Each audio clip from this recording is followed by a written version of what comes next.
Welcome to My 11 Circle presents Cricbuzz Live, and what a performance it's been from Team India. There's lots and lots of records, mini records, big records to talk about, but I think one of them right on top, or two of them right on top, would have to be India's fourth highest World Cup total, and also for the Australians, it's the first time in the history of World Cup cricket they've conceded more than 300 runs for a team batting first, and that's absolutely sensational when they themselves have bowled first. The last time dates back to the World Cup of 1975 when they scored almost 300 or conceded almost 300 in a World Cup final, but remember that was 60 overs. In the studio, Zahir Khan and Robin Uthappa. What a performance from Team India. We said they'd need to perform well, but I think this has exceeded almost the most die-hard fans' expectation. Well, absolutely. I think it was a clinical performance by the Indian team. I thought they batted exceptionally well. Partnerships galore, starting off with a 100-run partnership, then a 90-run partnership, then an 80-run partnership, then almost a 50-run partnership. So, there were partnerships galore, so I think that was the way to go. Everyone took responsibility. Shikhar batted out of his skins today, just the way we know he bats when he's out there and he's in form. And, I think perfect platform for India to go out there and bowl right now. It certainly was. I mean, we talk about expectation. We were discussing the possibility of Australia's bowling. We built up Stark versus Kohli and Rohit Sharma. At the end of the day, I mean, all those numbers went out the window. It was just, as he said, I think clinical is a good word to use. Well, I feel it was sheer dominance. Yep. It was just about Indian batting, going out there, taking time. I think that was important because they needed to start well. And that's something which they were very determined, rotated the strike well, ran those singles and doubles. The first 10 overs, it was just 41, which was, they gave the respect to the first spell of Pat Cummins and Mitchell Stark. I think if you look at the game closely and if you want to be very critical from how Australians went about their bowling, I think they were not confident of getting that ball right up there. I mean, forget the conditions. It was a game of pressure as well. It was the game, the whole build up to the game was first 10 overs. So you should take a few risks, I think, in the first 5 overs at least. You can get that ball right up there. Even if the conditions are not favouring the fast bowling or it's a good batting track. Yes, we all know that, and it just kind of looked like they played into the hands of Rohit and Shikhar in that first maybe say 24 to 30 deliveries, where they were conservative in their approach. They just thought that we'll just bowl back of the length, we're not going to give anything up so that they can play freely and get those runs. On the other hand, the mindset of Indian batsmen was just to make sure that they don't lose that early wicket. And it paid off. I think, once that early phase was over, it was very difficult. And then against this quality Indian batting lineup, if you are no loss at 20 overs and that first partnership of 100 runs, everyone is going to come and make sure they hurt you. 100%. And that's something which we saw. It was sheer dominance, I feel. They definitely missed a trick in the first 10 overs. I thought that the only ball that they pitched up, there was a catch that went off. It was a tough chance. But besides that ball, I don't think today they were brave enough. From the outside, when we were watching, it didn't seem like they were brave enough to pitch the ball up. As in Zach said that it was a risk, take the risk to pitch the ball up. You need to be brave enough to actually take that chance. And as Zach was saying, it's always a trade-off, isn't it? It You might get hit for 4, but the chances of taking wicket, if you get that wicket, suddenly you have that inroad, and wicket builds that pressure. On the other hand, if there are wickets in hand, that gives actually confidence to the likes of Hardik Pandya to come and throw the bat around, MS Dhoni to come from ball 1, he can look to punish the bowlers, and that's something which happens only when you are in that kind of position. So that's something I think, even though Finch was smart in terms of rotating the bowlers, using Mitchell Stark only for 3 overs. Then when there was partnership building, it was really strong. He brought back Mitchell Stark. He tried to use Mitchell Stark to the fullest of his advantage, but it was too late. I think it was too late. That earlier phase was missed, and it was difficult for Australian bowling to then come back in the game against this kind of batting lineup. And they Yeah, I felt it think as well. They felt it as well. I think after 20 overs, the body language seemed listless. The fielding wasn't up to the mark, to their normal standards that they field up to. And India were dominating, and they knew they were in for a big score. They had to chase a big score inside 20 overs. When they were no loss in 20 overs, they knew that they were going to chase a big score. Yeah, you saw that start 7-6-7. So rather than look at a fifth bowler, or a sixth bowler, they looked at 4, 5, and 6 to bowl a total of 20 overs between them. And in that case, I think, as Zahir Khan said, it was smart but not brave. That sort of sums up the entire effort from Finch and the bowling unit over there. And you might think he sounds like a broken record talking about 2 wickets in the first 10 overs. Just imagine the difference from Australia's point of view had they taken those 2 wickets, but it was not to be. Instead, it was a man called Shikhar Dhawan who sort of times his innings. He waits for the first match of a 50-over ICC tournament, sees it through, and then in the second game, he comes and makes it count. He's got 100.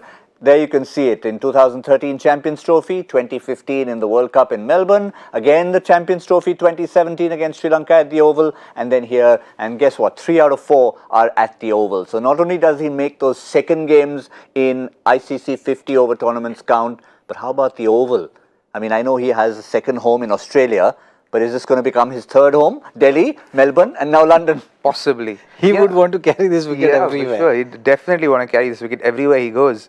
I think he gives people just enough time to start discussing if you should do something with him or not. And then he says, sit down there, sit back down there. I've got this all under control. And I think we should do that. We should just, let him be, not question his ability anymore. He's been doing it for the last 6 or 7 years, consistently in these big tournaments. And he comes out there, and when he gets going, it's hard to stop the guy.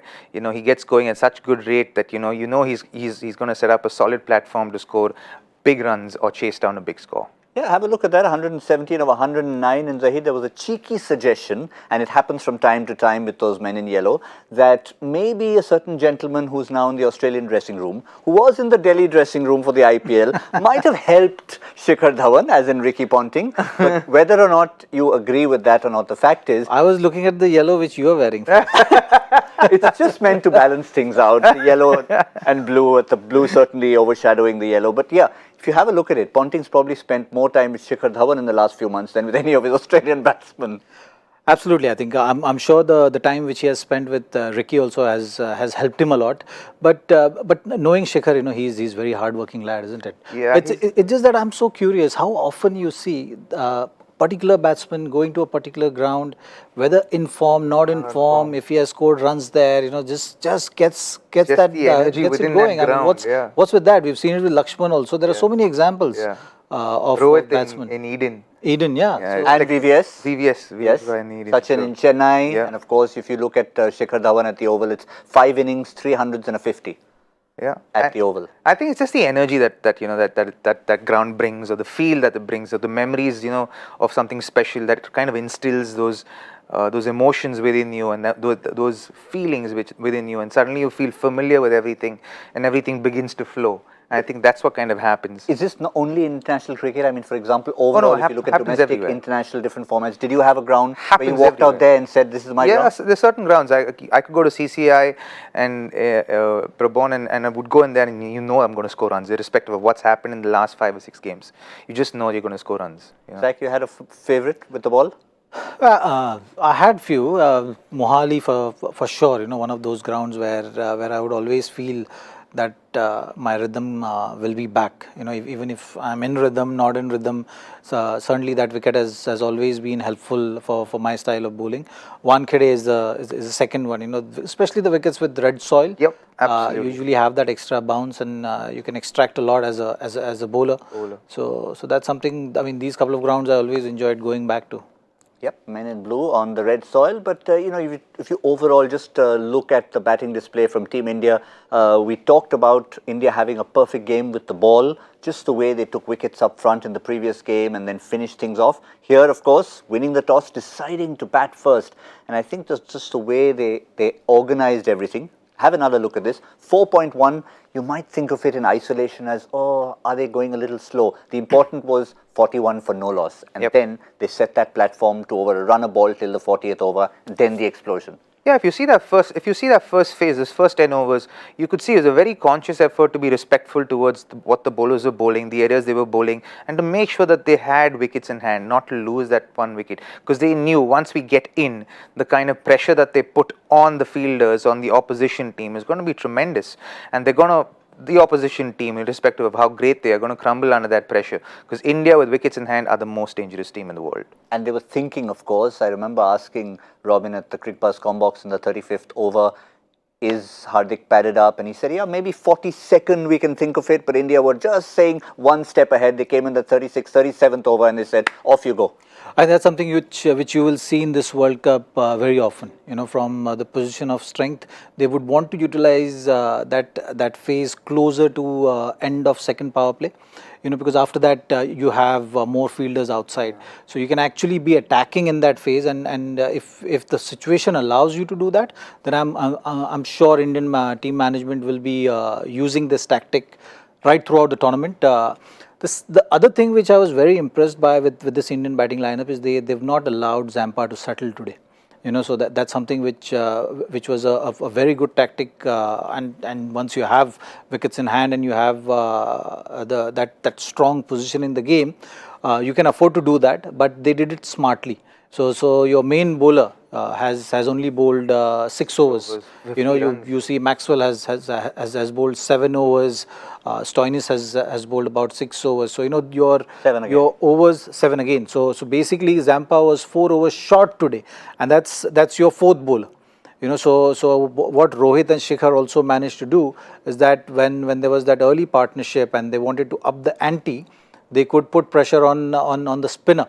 And that just kind of threw the plans of Finch in the middle. The pressure was getting to him, which was understandable because, you know, it's just that smart batting display by both the batsmen also at that stage in that phase of the game. Yeah, you've turned a 4th bowler into a 6th bowler, and I think that makes a huge difference. One more aspect we'll talk about, while of course overs 41 to 50 saw Hardik Pandya, MS Dhoni, Virat Kohli all exploding with the boundaries. What you saw in the first 10, 15, even 20 overs was the amount of singles that were hit. I would reckon till about 80 or 90 runs or even more beyond the 100 partnership, the number of singles, the percentage of runs in boundaries was around 30 to 40%. And that's something that's unusual, but they played the situation, got the 1s and 2s. Obviously, because of the fact that they knew that they're going to have to be respectful in the first 10 overs, because the wicket might have a little bit of sponginess on it. There might be, you know, the hardness of the ball, the newness of the ball might do a little bit. So when you're looking to see off a couple of bowlers, you can't afford to not take singles. That becomes like the primary, like your base, your foundation to set up the partnership. And that's exactly what they did. And they did so well. The first over onwards, you knew that they were off as soon as they hit the ball. Hit the pad, they were off immediately. And they trusted each other's calling, which, you know, the chemistry has been fantastic as an opening pair, and they've been doing so well. So you know that, you know, they're going to do really well in that kind of a situation. Yes. Indeed, but I think it's time. I know I was waiting to give respect to the Indian total, but I think it's about time I can just take a few seconds to just remind everyone where I'm sitting. Yes, this is in fact the My 11th Circle expert couch. 340 was my prediction, and I think it's always good when you get hit on slightly the higher side. That wicket of MS Dhoni ensured that the couch would not run away from me, otherwise it would have been even 360. But as it is, one final reminder, 352 is the highest total ever conceded by Australia in the history of the World Cups. There it is again. Keep having a look and keep celebrating as an Indian fan. Don't celebrate too hard, because you still need the next 50 overs to happen till the game is over. Because when it comes to fans, they can be so enthusiastic, sometimes over enthusiastic, and sometimes when you talk about a sledge fest, it's not just between the teams, it's between fans as well. Danish was centre stage among the fans. Okay, India versus Australia, it is a big game, and besides good cricket, there's also going to be a lot of sledging. Check your underpants. Do you have a salt paper? You can only win by cheating. I think we just like to play the game tough and hard, but in a nice way. We don't really sledge anymore. That's pretty much done and dusted.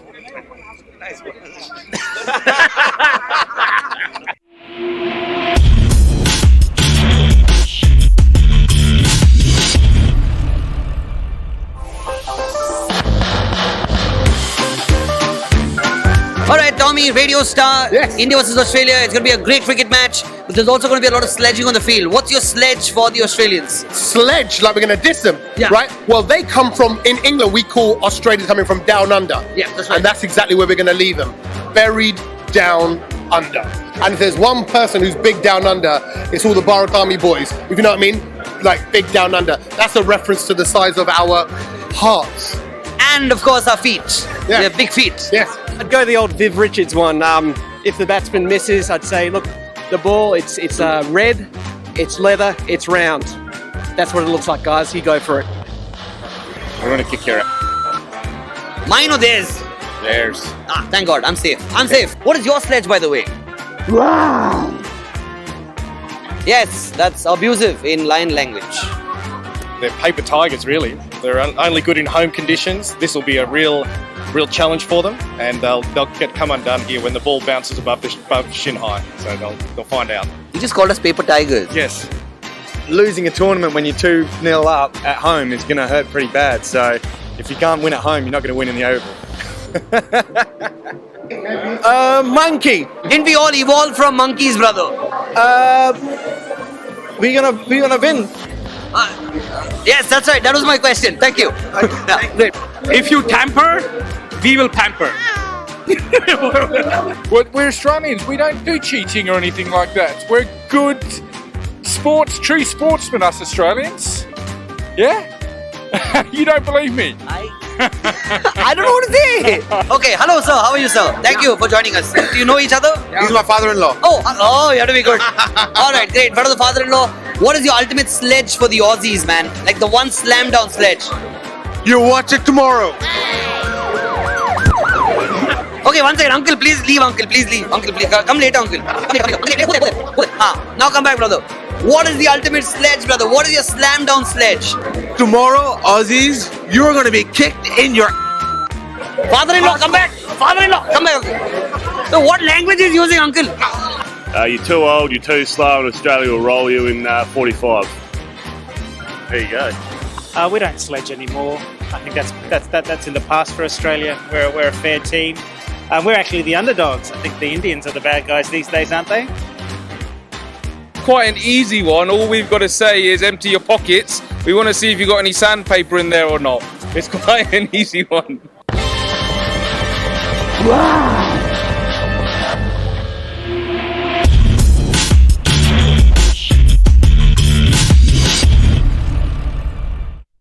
Got any sandpaper, mate? Is that the only sledge you've got? But I think two things there you have to say for Danish. One is about the paper tigers and India only good in home conditions. Well, guess what? They are playing at home. And the other thing is, Danish managed to get hold of every single Australian who was present at the Oval. There were 9 of them there. There were a total of 9 Australian fans at the Oval. Danish spoke to every one of them. There was even, I think there was an Indian masquerading to be an Australian fan. Yeah, that makes it 10 then. Yeah, that makes just it kind 10 of add the there. numbers How up. do you play when you're that outnumbered? I mean, I think there'd probably be more Australians if you were playing at the Wankhede than at the Oval. They can't even get in. It's like just blue. Of course. It's good for Team India, isn't it? I'm sure it is. But you'd like a few away fans. I mean, we see in football there's a stand reserved for the away fans. Imagine every wicket, how it will be celebrated in that stadium. Yeah. You know, It so that's what, certainly will yeah, the energy at the ground and every boundary and six, and especially when Hardik was going so strong there and then just hitting those big sixes, the energy at the ground must be fantastic. I think these kind of matches when Indian team is scoring so many runs is the time to be at the stadium.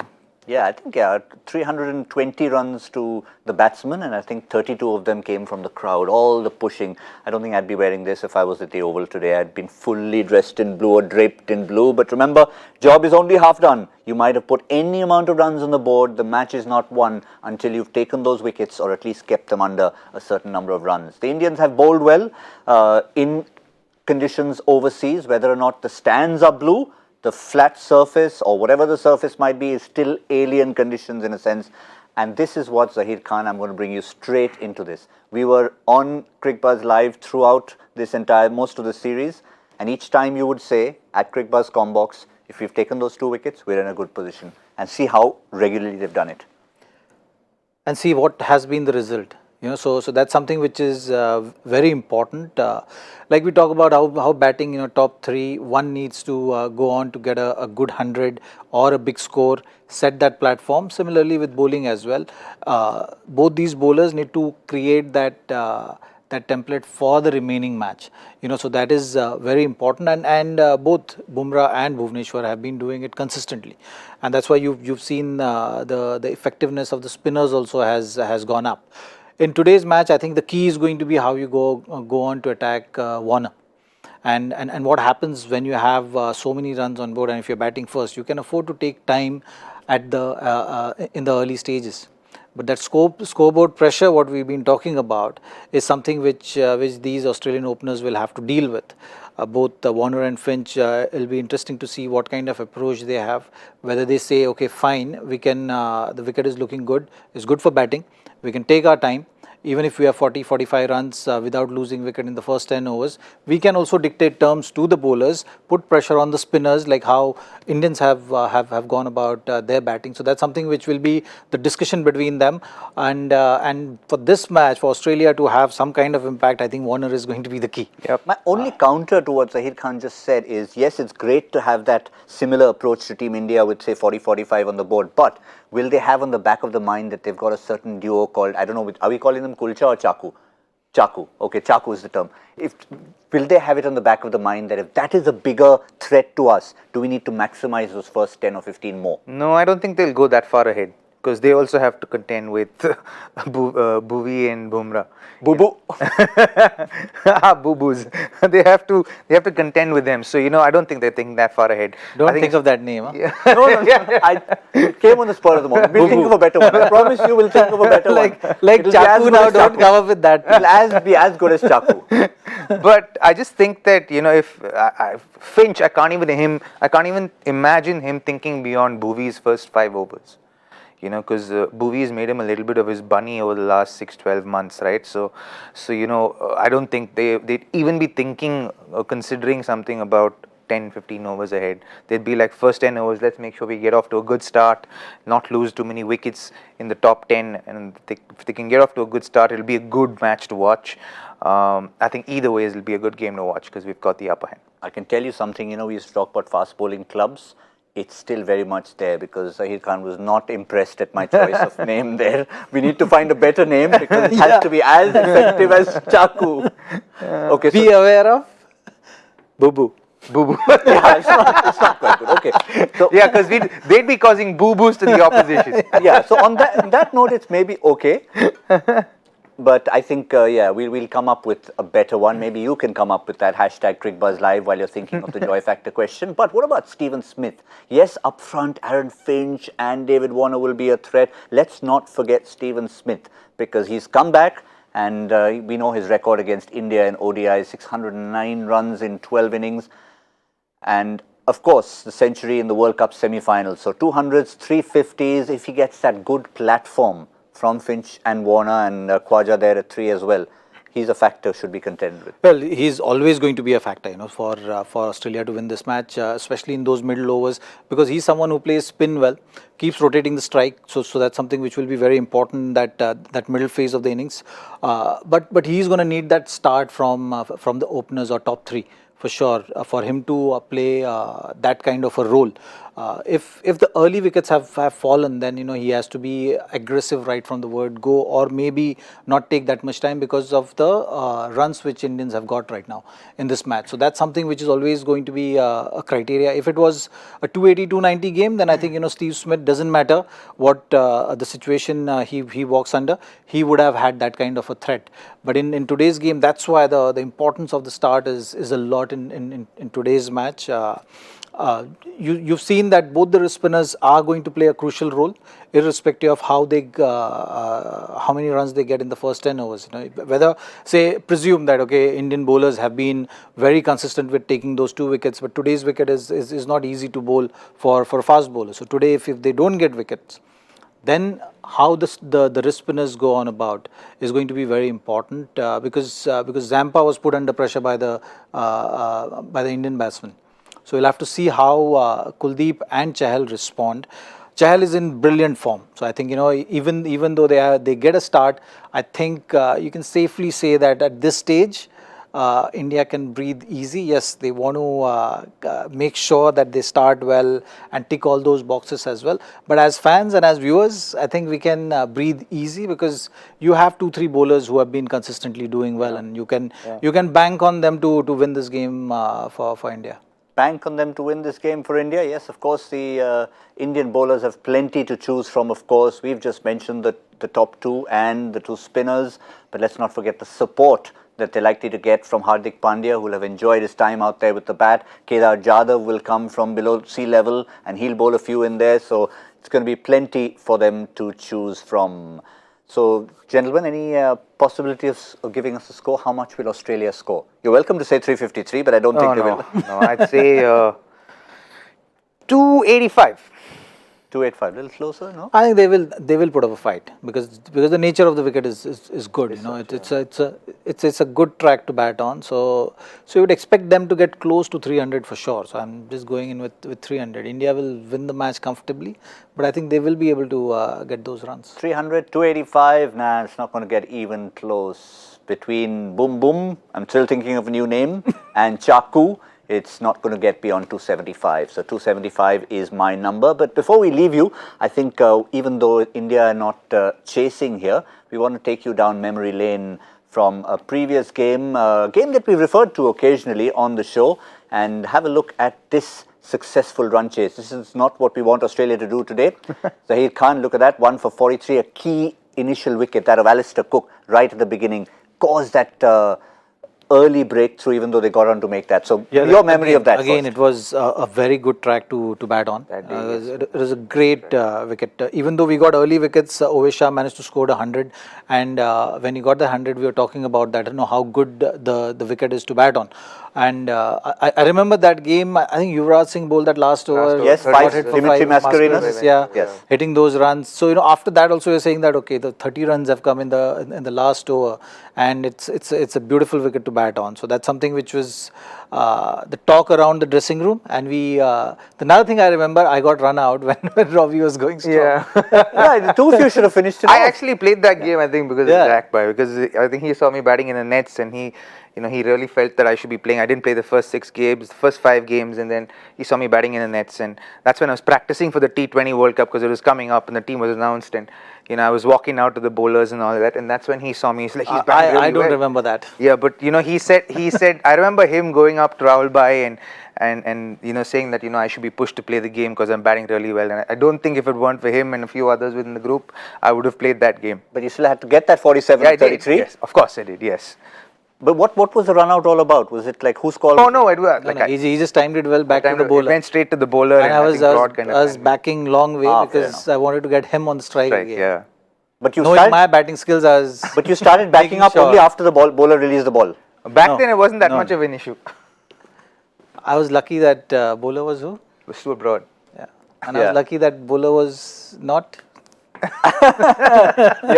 Then maybe. Then different bowler would have been different circumstances. Stuart Broad, of course, was while Robin Uthappa was rehearsing for batting in the T20 World Cup, it was Stuart Broad who was rehearsing for bowling in the T20 World Cup, and he did a very good job of that as well.